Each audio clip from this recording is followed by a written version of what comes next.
مرنے کے بعد روح کیسے تڑپتی رہتی ہے؟ رسول اللہ صلی اللہ علیہ وسلم نے فرمایا، میت پر سب سے زیادہ سخت حالت بسم اللہ الرحمن الرحیم۔ انسان اپنی زندگی میں بہت سے کام محض اپنی لذت یا خواہش کو پورا کرنے کے لیے کرتا ہے، جس کی وجہ سے یا تو اس کا پیسہ برباد ہوتا ہے یا صحت برباد ہوتی ہے۔ موت کو یاد رکھنے والے کی خواہشات کم ہوتی ہیں۔ اسی کے بارے میں نبی پاک صلی اللہ علیہ وسلم نے فرمایا، لذتوں کو ختم کرنے والی موت کو کثرت سے یاد کرو۔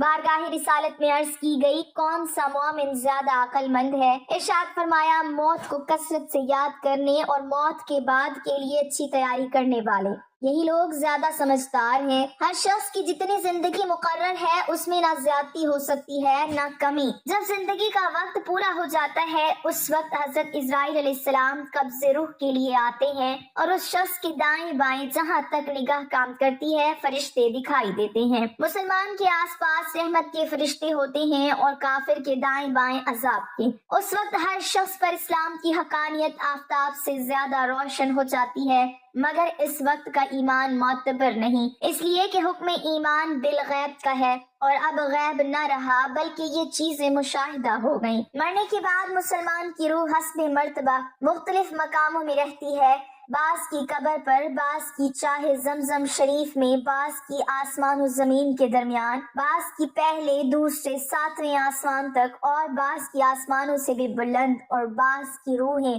زیر عرش قندیلوں میں اور بعض کی اعلیٰ علیین میں، مگر کہیں ہو اپنے جسم سے ان کا تعلق بدستور رہتا ہے۔ جو کوئی قبر پر آئے اسے دیکھتے پہچانتے اس کی بات سنتے ہیں۔ حدیث میں ہے کہ ایک طائر پہلے قفس میں بند تھا اور اب آزاد کر دیا گیا۔ ائمہ کرام فرماتے ہیں، بے شک پاک جانیں جب بدن کے علاقوں سے جدا ہوتی ہیں، عالم بالا میں مل جاتی ہیں اور سب کچھ ایسا دیکھتی سنتی ہیں جیسے یہاں حاضر ہیں۔ حدیث میں فرمایا، جب مسلمان مرتا ہے اس کی راہ کھول دی جاتی ہے جہاں چاہے جائے۔ مردہ کلام بھی کرتا ہے اور اس کے کلام کو جن اور انسان کے سوا تمام حیوانات وغیرہ سنتے بھی ہیں۔ جب مردے کو قبر میں دفن کرتے ہیں اس وقت اس کو قبر دباتی ہے۔ اگر وہ مسلمان ہے تو اس کا دبانا ایسا ہوتا ہے کہ جیسے ماں پیار میں اپنے بچوں کو زور سے چمٹا لیتی ہے، اور اگر کافر ہے تو اس کو اس زور سے دباتی ہے کہ ادھر کی پسلیاں ادھر اور ادھر کی ادھر ہو جاتی ہیں۔ جب دفن کرنے والے دفن کر کے وہاں سے چلے جاتے ہیں وہ ان کے جوتوں کی آواز سنتا ہے۔ اس وقت اس کے پاس دو فرشتے اپنے دانتوں سے زمین چیرتے ہوئے آتے ہیں اور نہایت سختی کے ساتھ سخت آواز میں سوال کرتے ہیں۔ پہلا سوال، تیرا رب کون ہے؟ دوسرا سوال، تیرا دین کیا ہے؟ تیسرا سوال، ان کے بارے میں تو کیا کہتا ہے؟ مسلمان ہے تو پہلے سوال کا جواب دے گا، میرا رب اللہ ہے، اور دوسرے کا جواب دے گا، میرا دین اسلام ہے۔ تیسرے سوال کا جواب دے گا، وہ تو رسول اللہ صلی اللہ علیہ وسلم ہے۔ اس وقت آسمان سے ایک منادی ندا کرے گا کہ میرے بندے نے سچ کہا، اس کے لیے جنت کا بچھونا بچھاؤ اور جنت کا لباس پہناؤ اور اس کے لیے جنت کی طرف ایک دروازہ کھول دو۔ جنت کی نسیم اور خوشبو اس کے پاس آتی رہے گی اور جہاں تک نگاہ پھیلے گی وہاں تک اس کی قبر کشادہ کر دی جائے گی اور اس سے کہا جائے گا کہ تو سو جا۔ پہلے اس کے بائیں ہاتھ کی طرف جہنم کی کھڑکی کھولیں گے جس سے جلن اور گرم ہوا اور سخت بدبو آئے گی، پھر بند کر دیں گے۔ اس کے بعد داہنی طرف سے جنت کی کھڑکی کھولیں گے اور اس سے کہا جائے گا کہ اگر تو ان سوالوں کے صحیح جواب نہ دیتا تو تیرے واسطے وہ تھی، اور اب یہ ہے تاکہ اپنے رب کی نعمت کی قدر جانے کہ کیسی بلائے عظیم سے بچا کر کیسی نعمت عظمیٰ عطا فرمائی۔ اگر مردہ منکر ہے تو سب سوالوں کے جواب میں یہ کہے گا، افسوس مجھے تو کچھ معلوم نہیں، میں لوگوں کو کہتے سنتا تھا، خود بھی کہتا تھا۔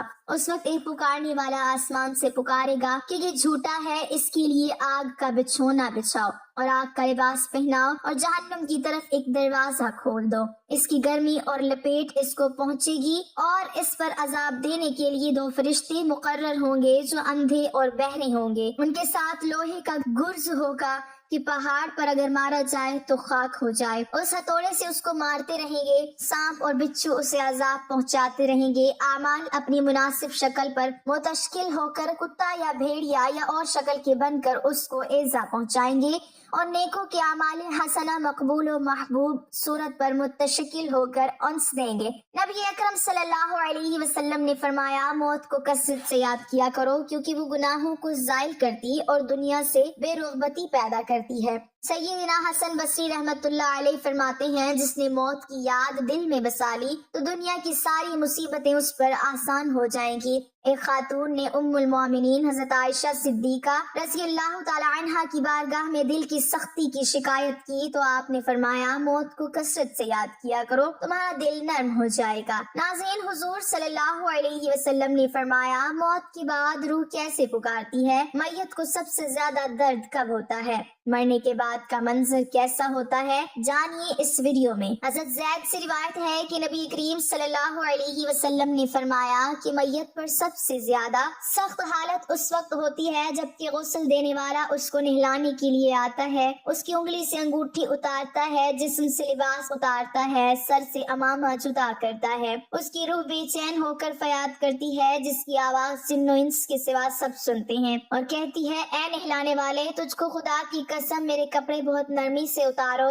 کیونکہ ملک الموت کے پنجے کی تکلیف سے مجھے پوری طور پر ابھی آرام نہیں ملا۔ پھر جب اس کو تختے پر لٹا کر اس پر پانی ڈالا جاتا ہے تو روح چلاتی ہے، اے نہلانے والے، خدا کے واسطے میرے جسم کو قوت سے ہاتھ نہ لگا، کیونکہ وہ جان کنی کی سختی سے زخمی اور چور چور ہو رہا ہے۔ پھر جب نہلا کر اس کو کفناتے ہیں اور پاؤں کی طرف سے باندھ دیتے ہیں تو روح کہتی ہے، اے غسل دینے والے، خدا کے لیے ابھی سر کی طرف سے میرے کفن میں گرا نہ لگا تاکہ میرے بیوی بچے اور تمام رشتہ دار دنیا میں آخری بار میری صورت دیکھ لیں، کیونکہ آج میں ان سے بچھڑ رہا ہوں اور اب قیامت تک یہ میری صورت نہیں دیکھیں گے۔ پھر جب اس کا جنازہ تیار کر کے گھر سے باہر نکالا جاتا ہے تو روح پکارتی ہے، اے جنازہ اٹھانے والوں، خدا کے واسطے ابھی جلدی نہ کرنا تاکہ میں اپنے بال بچوں اور عزیز و اقارب سے رخصت ہو لوں۔ اے جنازہ اٹھانے والوں، میں اپنی اولاد کو آج یتیم اور بیوی کو بیوہ چھوڑے جاتا ہوں، خدا کے لیے میرے بعد ان کو تکلیف نہ دینا، میں اپنا گھر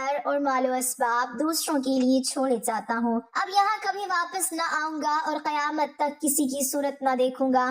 پھر جب جنازہ اٹھا کر لے چلتے ہیں تو میت کہتی ہے، اے میرے بھائیوں، میں نے آج تک جو کچھ مال و اسباب جمع کیا تھا وہ صرف وارثوں کے لیے تھا، آج ان میں سے کوئی میرے گناہوں کا ذرا سا بوجھ بھی نہیں اٹھا سکتا، ہر چیز کا حساب مجھ سے لیا جائے گا اور میرے وارث کھائیں گے اور اڑائیں گے۔ پھر جب نماز جنازہ کے بعد دفن سے پہلے کچھ لوگ اپنے اپنے گھر جانے لگتے ہیں تو میت کہتی ہے، اے میرے بھائیوں، خدا کے واسطے ابھی سے ایسا جرم نہ کرو، مرنے والا تم سے مانوس تھا اور تم دفن سے پہلے لوٹے جاتے ہو۔ پھر جب اسے قبر میں اتارتے ہیں تو میت کہتی ہے، اے میرے وارثوں اور ترکہ پانے والوں، میں نے جو کچھ مال جمع کیا تھا وہ سب تمہارے لیے چھوڑا، خدا کے لیے تم مجھ کو دعائے خیر اور فاتحہ سے بھلا نہ دینا۔ بزرگوں کا قول ہے کہ آخرت کی منزلوں میں سے قبر پہلی منزل ہے، اگر اس منزل میں نجات پائی تو اس کے بعد کی منزلیں بہت آسان ہیں، اور اگر یہاں عذاب میں مبتلا ہوا تو آگے چل کر اس سے زیادہ سختی ہوگی۔ حدیث شریف میں ہے کہ مردہ قبر میں ایسا ہے جیسے کوئی شخص پانی میں ڈوب رہا ہو اور مدد کے لیے فریاد کرتا ہو۔ مردہ ہر وقت اپنے ماں باپ، بھائی بہن یا اولاد اور دوست وغیرہ اپنے پسماندگان سے دعائے خیر اور فاتحہ کا منتظر رہتا ہے۔ جب اس کو اس کے پسماندگان کی طرف سے کوئی تحفہ ثواب پہنچتا ہے تو اس کے لیے تمام دنیا اور جو کچھ دنیا میں ہے اسے محبوب و مرغوب ہوتا ہے، اور اللہ تعالیٰ اس کے رشتہ داروں کی دعائے خیر کی اس ثواب کو قبرستان والوں پر پہاڑوں کے برابر داخل فرماتا ہے۔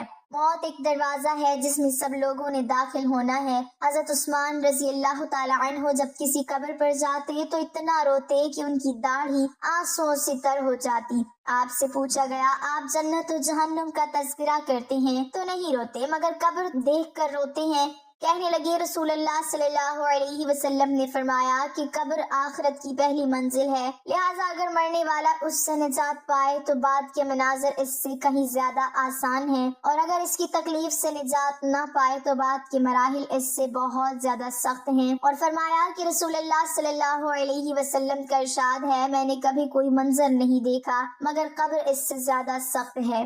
کیا ہمارے لیے ان قبروں میں عبرت نہیں؟ دیکھیے مالدار، فقیر، طاقتور اور کمزور دنیا میں لوٹنے کی خواہش رکھتے ہیں، مال جمع کرنے اور محل بنانے کے لیے نہیں، بلکہ اس لیے کہ کاش ہمیں ایک نماز پڑھنے کی مہلت مل جائے، کاش ہمیں ایک دفعہ سبحان اللہ کہنے کی فرصت دے دی جائے، لیکن اب ناممکن ہے۔ اب اعمال نامے لپیٹ دیے گئے ہیں، روح جسم سے نکال لی گئی ہے، زندگی کی مہلت ختم ہے، اب ہر میت اپنے عمل کی مرحوم ہو کر قبر میں پڑی ہے۔ ایک حاجت مند حضرت عثمان غنی رضی اللہ تعالیٰ عنہ کے دروازے پر غروب آفتاب کے بعد آیا۔ ابھی اس نے دستک نہ دی تھی کہ حضرت عثمان غنی رضی اللہ تعالیٰ عنہ کی آواز اس کے کانوں میں پڑی۔ وہ اپنی اہلیہ سے شکایت کر رہے تھے کہ چراغ کی بتی موٹی ہے جو تیل زیادہ استعمال کرنے کا سبب بن رہی ہے۔ حاجت مند نے جو سنا تو وہ سوچتا ہی رہ گیا کہ وہ ایسے شخص سے حاجت پوری کرنے کی کیا توقع کرے جو تیل کے معمول سے زیادہ خرچ پر اپنی بیوی کو سرزنش کر رہا ہے۔ اس نے ارادہ کیا کہ حاجت بیان کر کے دیکھوں، شاید میری کچھ امداد کر ہی دے۔ دستک سن کر حضرت عثمان غنی رضی اللہ تعالیٰ عنہ باہر آئے۔ حاجت مند نے اپنی حاجت بیان کی اور لہجے میں زیادہ زور دیتے ہوئے کہا کہ ضرورت کچھ زیادہ ہی ہے۔ حضرت عثمان غنی رضی اللہ تعالیٰ عنہ نے اس شخص کا ہاتھ تھاما، بستی سے باہر لے گئے جہاں آپ کا سامان تجارت بڑی تعداد میں رکھا ہوا تھا۔ فرمایا یہ سب تیری نظر ہے، کیا اس سے تمہاری ضرورت پوری ہو جائے گی؟ وہ شخص حیران ہکا بکا دیکھتا رہ گیا، چنانچہ اس نے عرض کیا حضرت یہ سب کچھ میری ضرورت سے زیادہ ہے۔ امیر المومنین نے فرمایا مجھے خوشی ہے کہ یہ تمہاری ضرورت سے کم نہیں۔ اس شخص نے کہا اے حضرت ایک بات بتائیے، چراغ کی بتی قدرے موٹی ہو جانے پر آپ اپنی زوجہ محترمہ کو سرزنش کہہ رہے تھے، حالانکہ چراغ اس قدر روشنی رکھنے میں شاید صرف 1 درہم کا تیل استعمال نہ ہوتا، وہ تو آپ کو گوارا نہ ہوا اور یہاں ہزاروں کا سامان مجھے بلا تحمل دے رہے ہیں۔